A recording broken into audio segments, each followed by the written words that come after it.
โอ้ยบโลแต่มันโอ้ใส่ละโลป้ายเลยดิแต่แล้วมาแล้วพี่น้องอ๋อโถอยู่นอกพี่ตัวเลยนะโอ้อยู่นอกเอานี่ว้าโถนี่ให้กันพี่น้องเลยอ๋อเต็มทงแล้วอ๋อโถดอกบักไงมันนี่หมานบ่ป่าเต็มทงอยู่นี่เลย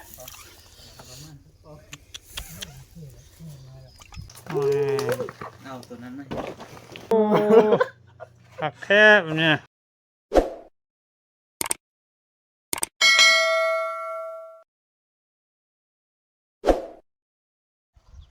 สบายดีพี่น้องปองปลายมาทุกคนเนาะ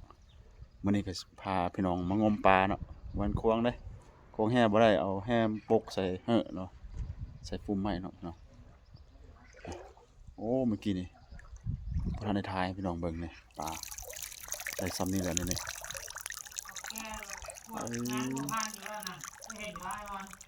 มีแต่ปลาแบดพี่น้องปลาแบดเกาหลีน้ำโคตรเย็นเลย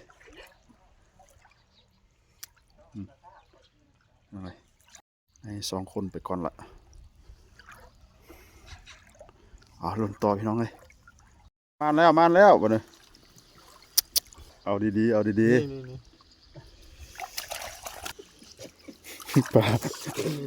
ปลาเต็มท้องอยู่พอแล้วเป็นจังได๋ฮันจะดีลึกเลยวะขาแดงหมดแล้วขาแดงหมดแล้วนะนี่นะมึนไปเบิดบ่น้ำเลยปลาน้องก้อนปลาเอาออกจากตู้เย็นเลยข้าวกันแดงหมดเลยฝานแช่น้ำเย็นแล้วที่ชวนมาช่วงบ่าย1บ่าย2นะโว้ยมันก็หนาวคือเก่าแล้วอากาศหนาวนะช่วงนั้นมาช่วง10 โมงครึ่งอยู่ที่ตอนเราที่ออกมา7 องศาฮะ7 องศาก่อน7 องศาตอนออกมาเหรอใกล้ๆที่ออกมานะ7 องศาพี่น้องเลยความหนาวอยู่เกาหลีมาพากันมาลงน้ำขาคือสิขาดน้ำละมึนตึงบ้วนป่าวะแกหนาวอยู่วะงงเนาะขานึ่งก้อนขายังไม่ดึงยังไม่ดึงนะ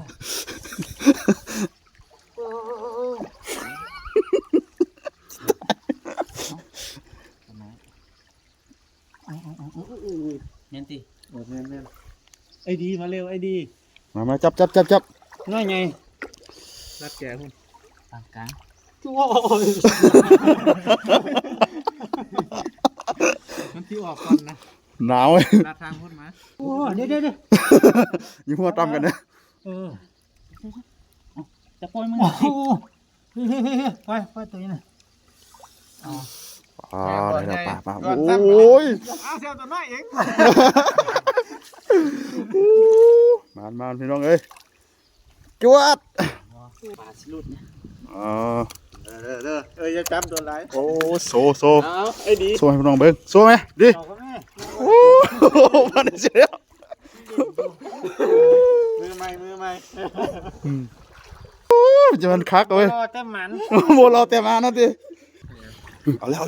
โอ้ยตัวน้อยวะโอ้คือว่าตัวใหญ่ปะอย่างนี้ไม่คือหลายใช่กดมันออกไปทุนของยานี่คักเบียดครึ่งมือพี่น้องหลังจากตัดมะเขือตอนเสาร์แล้วครับพาพี่น้องพากันมาหาปลาพี่น้องเวลาวางเราได้อยู่ได้กินเลยปลาดึงไปละลายก่อนเดือดเพื่อนโอ้ยยังอีกปลา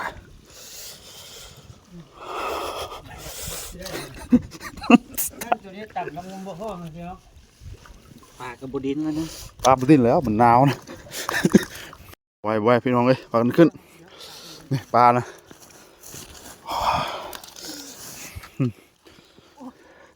ปลากระบุดินเลยพี่น้องตากแดดก่อนว้ามีแต่ปลาแบดแถวนี้บ่มาเอาปลาแบดคักแค่ปะ เอ้ยลมพัดหนาวอีปลาแบดพี่น้องบาทละ3-4ตัวแม่โลดิโอ้3ตัวปลาแบดเบิดพี่น้องเสียทีนาฮดโอ้เลิกน้ำเท่านี้เนาะ แบบว่ามันขี้โง่อยู่นี่มันบ้าป่าบ้านคน อายุสิโอ อยากให้ที่โอ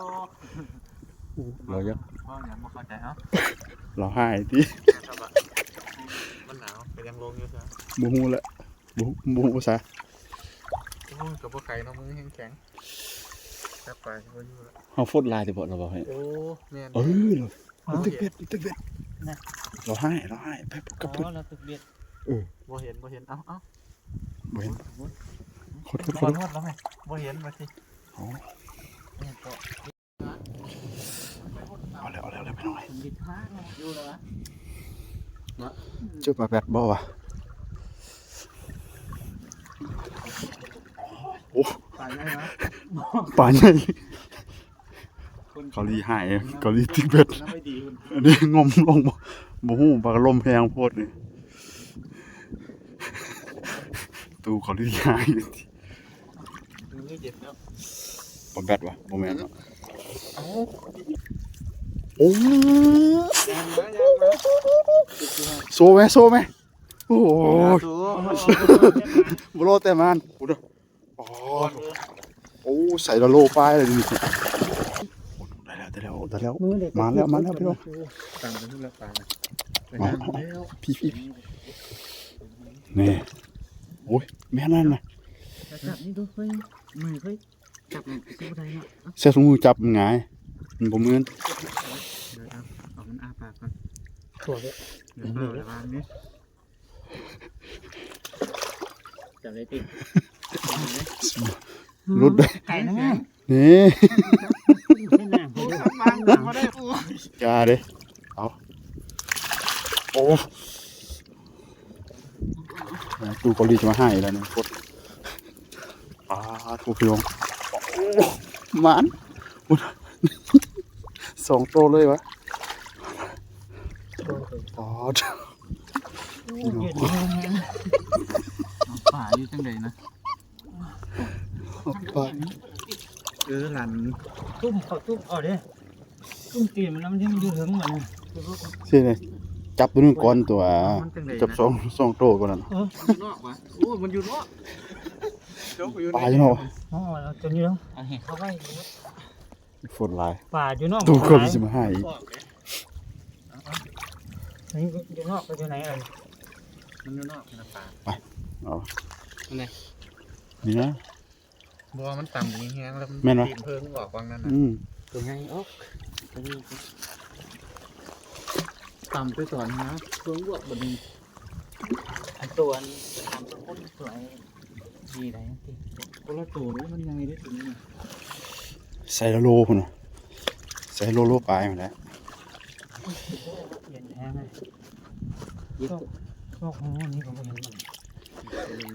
มันเรื่องห้องเย็นนั้นมากันเนาะ นี่แข่งกันนะ มีพลังหน่อยนึงพวกเด้ จับอ่ะอยู่นอกป่ะ โอ้มัน มันกับบุ้งทางไป มันเย็นเหมือนกันนี่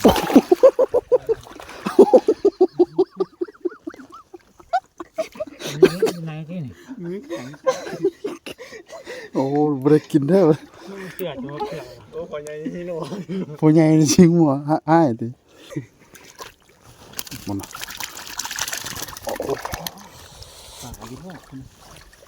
ตึ้งแล้วกลับไปพูดแล้วนี่ ไอ้ดองจะอยู่ชุดนั้นกันตามเลยของงานตัวนี้กัน ไปบ่ได้มีเป่ามีเหอะนะแล้วมีปลาอยู่มันต้องแดดดีเนาะปลาอยู่หลายโอ้หมด10 ปลายโลเป็น10 ปลายโตวะ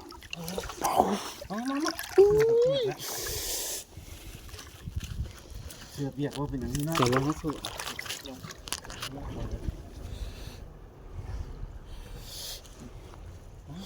มาสโดวะดีนะ ข้างนี้ ปลาสโด เขาอยากเลย ของแท้บ่ ตามก็อยากอยู่อยากเดิน บ่มั่นใจนะดอนน่ะตัวน่ะ เอาอีก จับก้อนหินขึ้นมาอยู่เอา เสือกเสือกหมดเสือกเจ้า อ๋อโถ อยู่นอกมีตัวอะไรนะ โอ้อยู่นอก เอานี่ใช่ เคยว่าอยู่ตีนมันอยู่นอกเคยว่าคืออยู่นอกแค่เอา พี่น้องมาแล้วใส่ละโลปลายไว้นี่ ตัวมองข่อยบุเสือกเปียกเนาะ อ๋อโถโหตัวเบลอเลย ครูหนึ่ง ได้สองตัวแล้ว ทุกของอีก ขู่โอนไปไหนไปวะ มอง โอ้ได้แล้ว เอา ไม่ได้แห่ปะอยู่นอก มือมันจับไว้แล้ว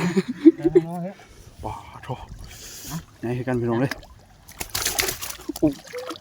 นะจับอ่ะจับปื้ดแหกออกมาโอ้โหมันชื่อออกแล้วนี่ ปลาใหญ่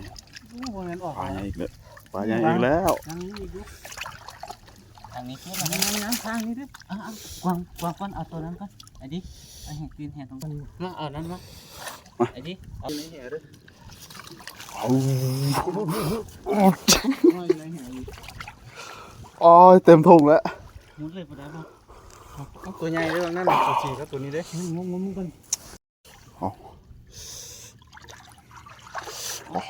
โถ จับหาง โดนบักไง บนเอากัน อยู่นอกคืออยู่ใน ตัวเดียวนี่แหละ บ่แม่นตัวนั้นมันออกเนาะ ตอนนั้นออกอะไรวะมีสองตัวนะ เอาอันนั้น อ๋อโถ ไอ้ดิปึ๊ด ดีป้าโถเป็นภาษาสองตัวเมื่อกินเนาะปึ๊ดตัวหนึ่งเลย มันก็ถึงมองนี่ ปลามันอยู่แถวนี้อ่ะกดอีกมันอยู่มันบนี่ มือข่อยที มันบนี่ไก่ดอกปลาเนี่ย มันเงี้ยนี่ฮิ นั่นนะ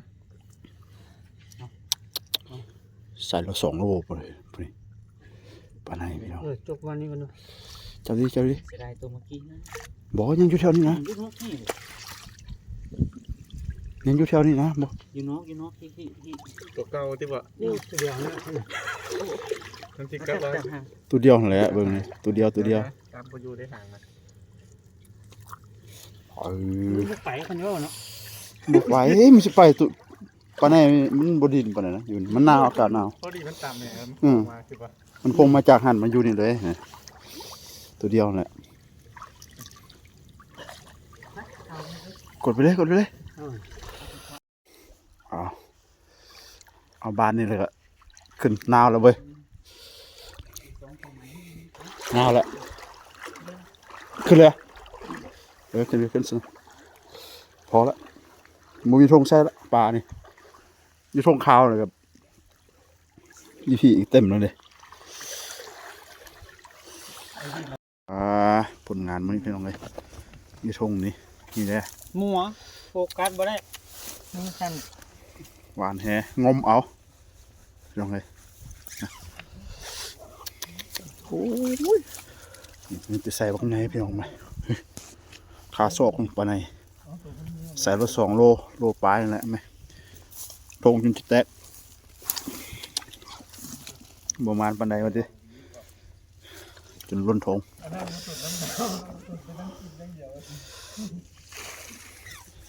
เอาผู้ใดเขามาเบิ่งคลิปนี้ฝากกดไลค์กดแชร์เด้อพี่น้องการหาอยู่หากินอยู่เกาหลีพี่น้องเลยกับทีมงานอ้าวเบิ่งผลงานมีพี่น้องเลยได้15 โล 8 ขีดพอนะกับ16เนี่ยพี่น้องเลยโทรมาเบิ่งขั้นตอนทอกใส่3มานี่นะเบิ่งมาผลงาน เอาตัวนั้นมาเร่ โอ้โถเอเล่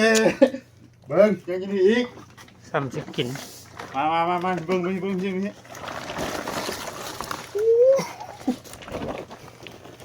เต็มจำไง ตัวใหญ่ขึ้นมาสูงรู้ 15 โลเนาะเบิ่งตัวใหญ่ตัวใหญ่เนาะเบิ่ง